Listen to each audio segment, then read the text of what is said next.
Hello, fellow seekers. Welcome back to the Law of One Spiritual Advice Podcast. My name is Elle, and I return to share some Law of One concepts with you and my opinions and life experience and what I think about it all. So here today, I am going to answer a question on the last podcast. So somebody asked a question, Mr. INF James, about this specific quote, and I will admit it is actually quite an interesting quote, and there is a little bit to break down about it. Lots of understanding, if I may use the misnomer. So what this is going to be about is understand that you do not understand. And is a specific quote that they talk about in the Law of One material, where they mention, in quite strict terms, maybe we could say, that understanding is beyond this density. So I am going to talk about this today, and it's going to sort of wrap into a few things about, let's say, knowing versus finite knowing versus what is actual understanding.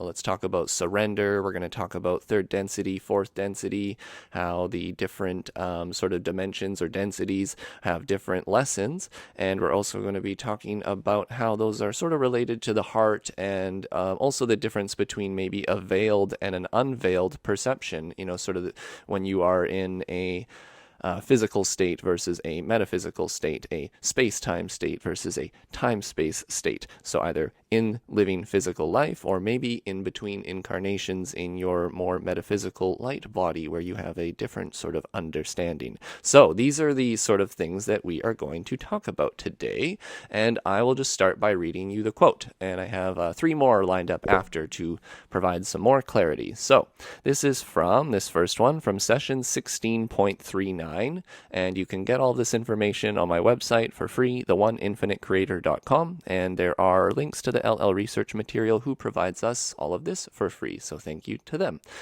Okay, so 16.39, the questioner asks, I am assuming it is not necessary for an individual to understand the Law of One to go from third to fourth density. Is this correct? Ra answers, I am Ra. It is absolutely necessary that an entity consciously realize it does not understand in order for it to be harvestable. Understanding is not of this density. End of quote. So I'm just going to lay out a little basics for any sort of newbies here who may not understand all of these wild terms that they use and all of these simple sentences. Hey, so simple. Okay, so let's just break it down quickly. I'm assuming it's not necessary for an individual to understand the Law of One to go from third to fourth density. So what's third to fourth density? Well, first of all, we are in the third density. You may hear it be called the third dimension, and that is the physical dimension that we can see and touch and feel, and that your body right now that you're looking at can inhabit, okay? And that is the nature of our experience right now. Earth is in a third density state, and it's in the midst of sort of transferring over to the next density, as all things do in life. They move to its next stage of evolution, and its next stage of evolution is going to be the fourth density. And so we would maybe want to understand the difference between the third and fourth density and the 2 types of lessons that those densities entail for us to sort of break down this quote in a better way. And that is what I am here to do today. So third density is the density of choice. The choice is to serve others as the self, or to serve the self, as I may say, exclusively.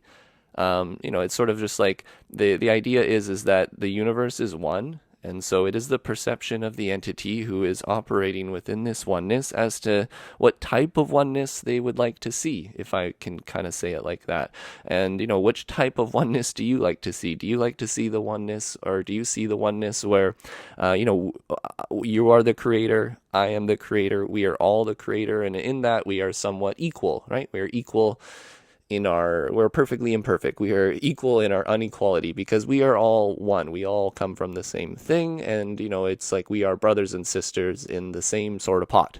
Okay, and then so that's sort of the one perception of unity. And then the other unity perception is the service to self, which is that, like, hey, I'm the creator, I am the center of the universe. Why shouldn't everything be controlled to serve me?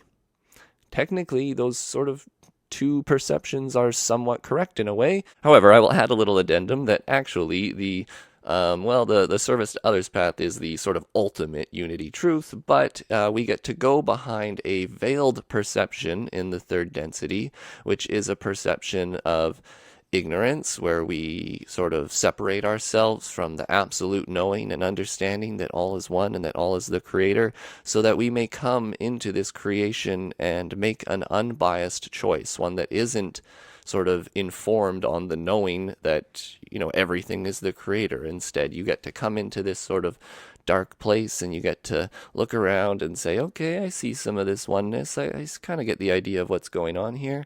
And what am I going to do about that? Am I going to serve myself exclusively, or am I going to take care of myself and take care of others as if they are the self as well? So, now, you understand that, possibly?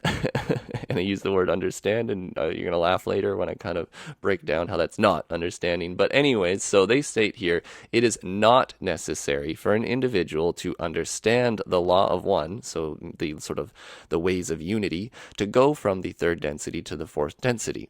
They say it is absolutely necessary that an entity consciously realize it does not understand in order for it to be harvestable. So in order for it to move from the third density to the fourth density. And they state understanding is not of this density. Okay, so there's your hint. Understanding is not of this density being the one that we're in, the third density. What did I just tell you the third density is about? It's about the choice. And then I guess I didn't tell you what the fourth density is. Well, my friends, the fourth density is the density of love and understanding. If there is sort of short and concise words that you could use to put on the fourth density, it is love and understanding. The fourth density is related to the heart, and obviously the heart is of love and understanding. Okay, so we now need to break that down a little bit. Why is understanding not of this density? It's not of the third density, it's of the fourth density. And so what I would explain to you is that in the third density, which I already mentioned, that we come behind a veil of forgetting, a veil of unknowing. And so you can see right now, if we are behind a veil of unknowing, any knowledge that we gain is somewhat finite knowledge. It is knowledge that is gained based upon a narrow perception, because we can't see the entire aspects of unity in our sort of limited mind, body, spirit complexes that we are in right now, and so we are behind a veiled perception, and so all we really understand is a finite understanding. And in my opinion, true understanding is infinite understanding, is the ultimate understanding, is the understanding of an unveiled oneness that sees every other being as a part of your heart, as a part of you. It's like part of your body. It is you. There's no difference between them and you. And when you really, really know that is understanding to me. That is understanding, is the heart understands. And then so it's not an intellectual understanding. It's not a logical understanding. It's an understanding which goes beyond knowing, if you will. It's a sort of surrender. So let's talk about the chakras. There's the third and the fourth density. Well, we have our third and fourth chakras as well, which are going to be similar in their sort of lessons. Okay, so Ra states in the material here elsewhere, which I don't have it pulled out in front of me right now, but they state that to unblock the yellow ray, the third chakra, one must love all who are in relation to the self. So in other words, you must love everyone that you know. And then I go on to extrapolate from there that then if you're going to be entering the heart, you want to now start to love everyone that you don't know, right? So obviously there's a lot of people that you know, and so you have all these ideas of people that you need to love and accept. And as you love and accept them, you open up the third chakra, and you move then the energy into the fourth chakra. And then that fourth chakra is where now you deal with the unknowns, right? The sort of infinite array of the infinite possibilities of the shadow side of life. And all of those possibilities are you, because you are one with all the good and all the bad and all of that. And so all of that is you. As much as you see it outside of yourself, we are a holographic projection of the experience that we see, and therefore that exists within us. And so we In the fourth density, or the fourth chakra of what I would call more true understanding, more infinite understanding, is an understanding of surrender and love, and puts down all the knowings and the knowledge of the self and says, I love you. It's sort of just like beyond the logic of the brain, beyond all of the workings of the bottom three chakras who want to be logical and make sense of things and put things in order. The heart doesn't really care about that as much as it just says to lay down all the finite knowings, all the finite understandings, and just to say, hey, I love you. And that will lead me into this next quote, where they say it very eloquently in terms of a hypothetical poker game. So as if you were just to describe your life as a lifelong poker game, well, this is what this analogy is sort of like. And they go on to explain in this quote sort of the difference between what it would be like when you're in incarnation versus what it would be like when you're in between incarnations. So what I would let you know here is that when you're in incarnation, then you are behind the veil. And when you're not in incarnation, then you're sort of hooked up with your higher self and the creator, and you are in that understanding and that all-knowingness. And from there, that is sort of true understanding. However, there's still a difference between the two. It's like, why would we even need to do one or the other, et cetera, et cetera? Well, here we go. I'm going to read you this quote. So this is from session 50.7, and the questioner says, thank you. Can you expand on the concept, which is this? That it is necessary for an entity to, during incarnation in the physical, as we call it, become polarized or interact properly with other entities, and why this isn't possible in between incarnations when he is aware of what he wants to do, but why he must come into an incarnation and lose memory, conscious memory of what he wants to do, and then act in a way that he hopes to act. Could you expand on that, please? Ra answers, I am Ra. Let us give the example of the man who sees all the poker hands. He then knows the game. It is but child's play to gamble, for it is no risk. The other hands are known. The possibilities are known, and the hand will be played correctly but with no interest. In time-space, in the true color green density, let me just stop there for a moment. So in the time-space is in the metaphysical, in the true color green density, which is the fourth density. Okay, continuing on. So in time-space, in the true color green density, the hands of all are open to the eye. The thoughts, the feelings, the troubles, all these may be seen. There is no deception and no desire for deception. Thus, much may be accomplished in harmony, but the mind-body-spirit gains little polarity from this interaction. Let us re-examine this metaphor and multiply it into the longest poker game you can imagine, a lifetime. The cards are love, dislike, limitation, unhappiness, pleasure, etc. They are dealt and redealt continuously. You may during this incarnation begin, and we stress begin, to know your own cards. You may begin to find the love within you. You may begin to balance your pleasure, your limitations, etc. However, your only indication of other selves' cards is to look into the eyes. You cannot remember your hand, their hand, perhaps even the rules of this game.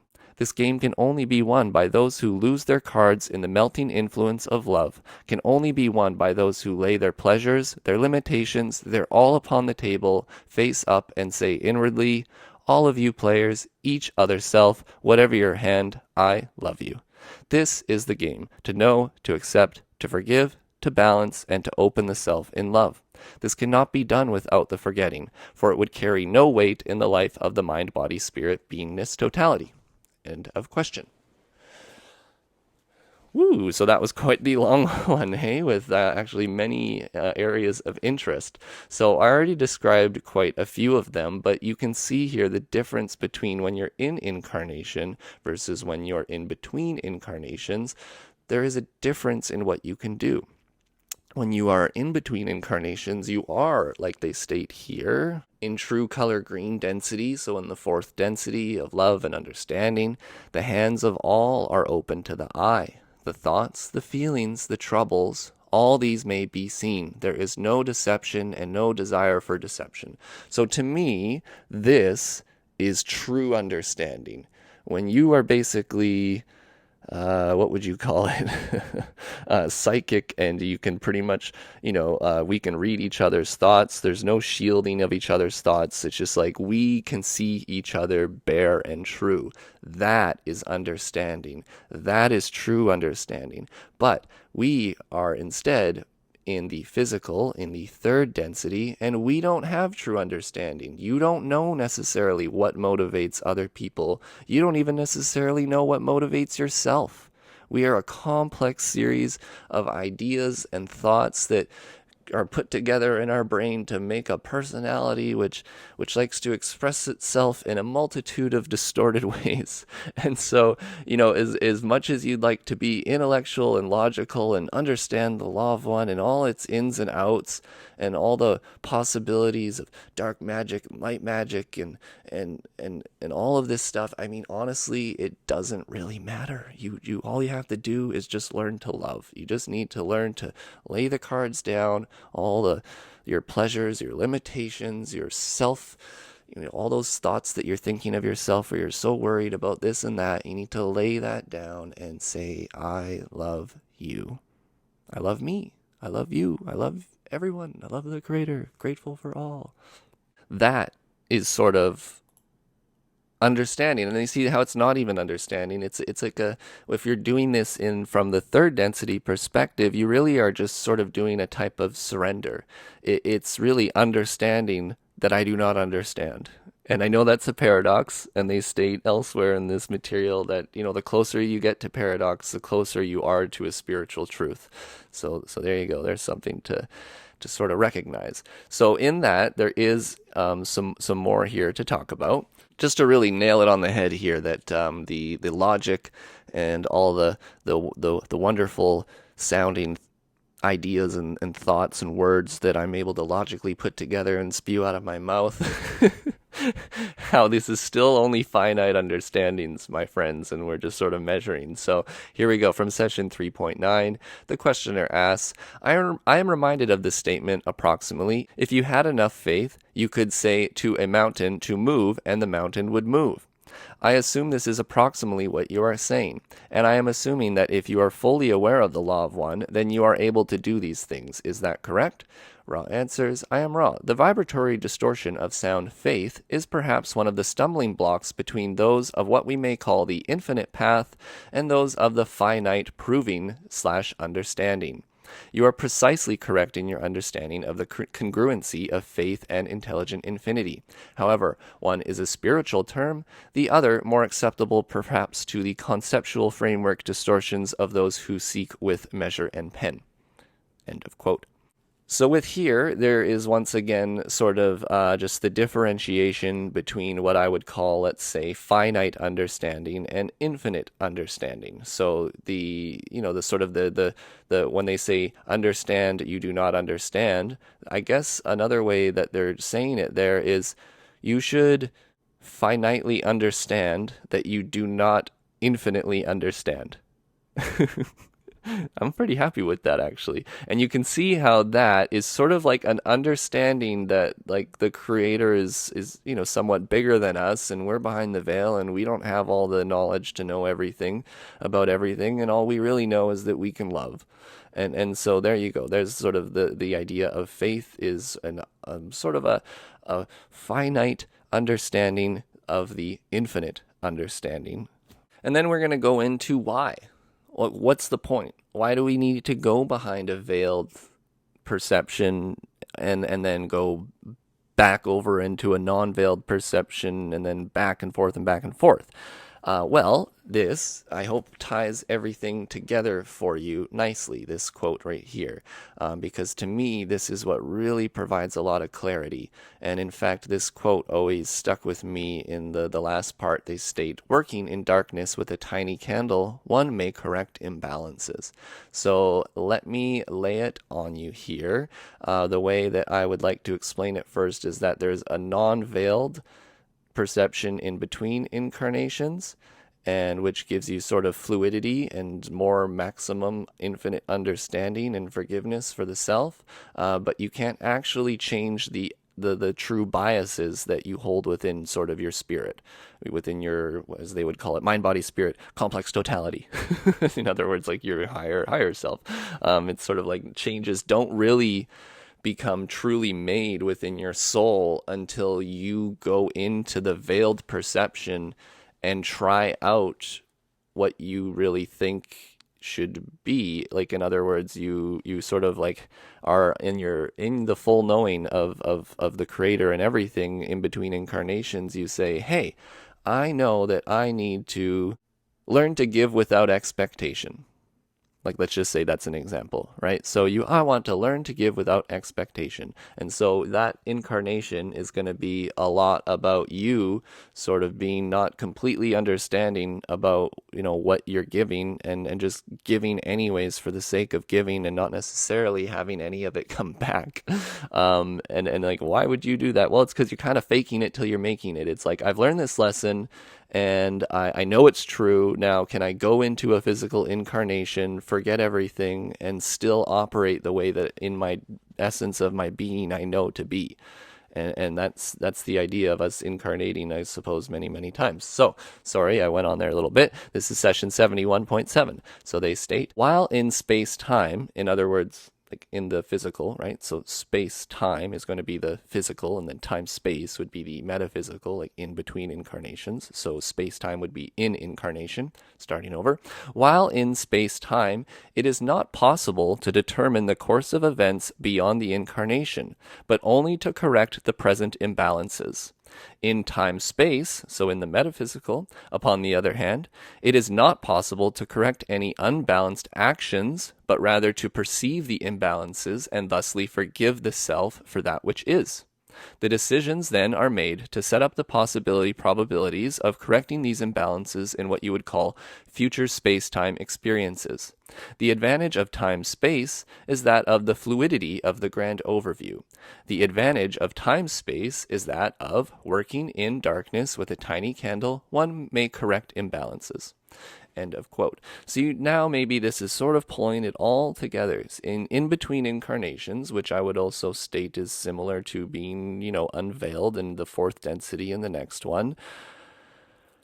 All you can do is you can't actually physically change anything about your incarnation. It's not that you can go and make different actions that you made in your previous incarnations. All you can do is just see them with maximum perception of unity. In other words, you get to see how every action that you did in that incarnation affected you, it affected everyone that you know, and how those things even affected the whole world and maybe even the universe. So you get to understand from the widest perception that is in this fluidity of the grand overview that, you did what you did and you did what you did for whatever reason because it's that which is. And all you can really do at that point is just forgive the self and forgive other selves. So you can, well, there you go, right? So all you can really do is just forgive. But that doesn't necessarily change the real deep internal biases that you have in your soul. And so that's why they state here that you would then set up, because you would call those imbalances, right? Something that's sort of slightly imperfect or out of harmony with the unity of oneness, which would maybe sort of be an imbalance, a distortion of the one.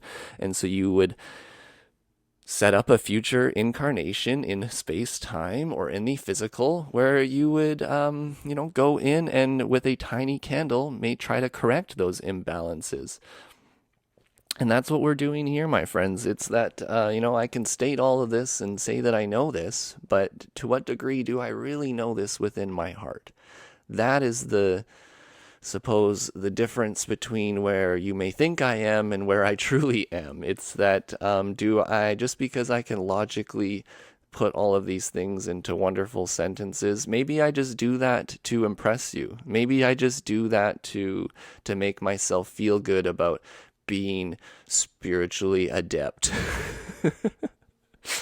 Right? Maybe I do, maybe I don't. Maybe within my heart, I really just do this because, maybe I understand some of the pain and suffering and the darkness of this density, and I found some light and understanding, and I wish to share that with others. And you know what? If we're being completely honest, right? I'm human. If you want the truth of my perception is probably somewhere between those two. Like, I'm not perfect. I try my best to freely give with everything I do, and be a good example of how to unconditionally love, and sort of be beyond the service to self, smaller ego perceptions, right? But I'm human too, and so I would just state sort of that even though I may logically make a lot of sense, and you can listen to people who sound like they know what the heck they're talking about, but they if they're not using their heart, and they're not really have that, let's say, somewhat pure intention to serve others within, well, that's the difference between sort of what's what we may call finite understanding and infinite understanding. The infinite understanding is beyond words. It's just like a big hug. It's a big hug. I love you guys. I love you. Take care. I just wish the best for you. Right? That's that infinite understanding. The finite understanding is the one that wants to sit down and look at everything and say, let's order this. Let's fix this. This needs to be fixed. We got 1, 2, 3, 4 over here. We need to mix. We have 4 over here. We're going to move it here. Blah, blah, blah, blah, blah, blah, blah. Okay. Great. So that's what we do in the physical. We like to try to move things around and this and that. But then, true understanding comes from, as they state, forgiveness of the self, forgiveness for that which is. And it's the distance between those 2 points as to where you truly are in your spiritual evolution right now. It's that even though you may know wonderful things about unity, it's sort of like, can you really put it into practice? And that putting it into practice right now is that that brutal honesty that looks at the self and the unity of oneness, and instead of putting all your blames on the outside world, you meditate, you internalize, and you think, why do I see this outside world the way I see it, instead of me trying to physically change it with the measure and pen and doing all of this. Better to love it. Okay, so it doesn't mean that you don't also try to do physical things. We're in the physical world. We got to do a little bit of both. But the idea is where is your focus? Where is your main focus? It's so easy to get lost in the physical and forget about the sort of metaphysical. So it's really easy to get caught up in finite understandings, and we lose track of the infinite understandings. There's the finite truths and there's the infinite truths. And the infinite truths are the ones that are going to be true 10, 20, 40, 100,000 years from now. Right? The truth that remembers feelings, like they state, they won't remember what you did for them. They'll remember how you made them feel, and they'll remember that for thousands of years, and they won't remember exactly what the specifics of the interaction were about, but they'll remember the love that they felt in the moment, and between you and the other self, and the harmony that you've created in that moment. So I think then, I hope that gives you a little bit of a misnomer understanding. So as to, how you must understand that you do not understand to graduate from this third density to the next. And it's, once again, that is a future concept where you're thinking ahead in the future and logically, and really this is all right now, right? That's another logical measure and pen thing, that I'm going to graduate in the future. The hell with that, you guys. There's just now, there's right here, right in front of you right now, the love in the moment, and that's all it will ever be, and that's all it ever is. So, do your best to be the love in the moment. If you're not finding the love in the moment, then maybe that's why you're there, to offer it, to be that little spark. So, my friends, thank you so much for listening. I hope you have a wonderful rest of the week. If you liked the podcast, please give it a like. If you appreciate what I do, please subscribe. If you find value in what I do, you can subscribe to my Patreon, or shoot me a one-time PayPal, whatever you would like. Honestly, I just want to give this for free, but I do have sort of goals of, expanding this and doing it in a more permanent basis. And, there is a lot of work that really goes into podcasts and to doing a daily post and finding art. And in fact, I plan on giving you guys a nice little write-up of how much work I do, just so you kind of know, what you're supporting here. So I do want you to know that I'm immensely grateful for the people who are supporting, and like I say usually, that if you don't have the abundance to share, please don't fret. No worries. It's not a big deal. I just want those who have a little extra abundance, who can offer it to me, and so I can then be more freely to give my time and effort to these things. That's all that really matters here. So you guys, thank you so much. I really love you guys. I really appreciate you seeking, if you're listening to this. I think that you probably have a somewhat strong will to seek, and I really appreciate that within you, even though I don't know you completely. And I just want you to know as well that it is hard out there, and life is not completely easy. There are many pitfalls and many things to worry about, and much darkness to get distracted by. So this is just another small reminder to be kind to yourself, my friends. Please be kind to yourself. Be kind to yourself. Be kind to others. It's a dark world, and all we can do is be there for each other and hug each other and remind each other that when things are difficult, at least there are other people there to help lift us up. And so I thank you for lifting me up when I need it, and I hope that these words lift you up when you need it. So thank you guys so much. I love you. Take care.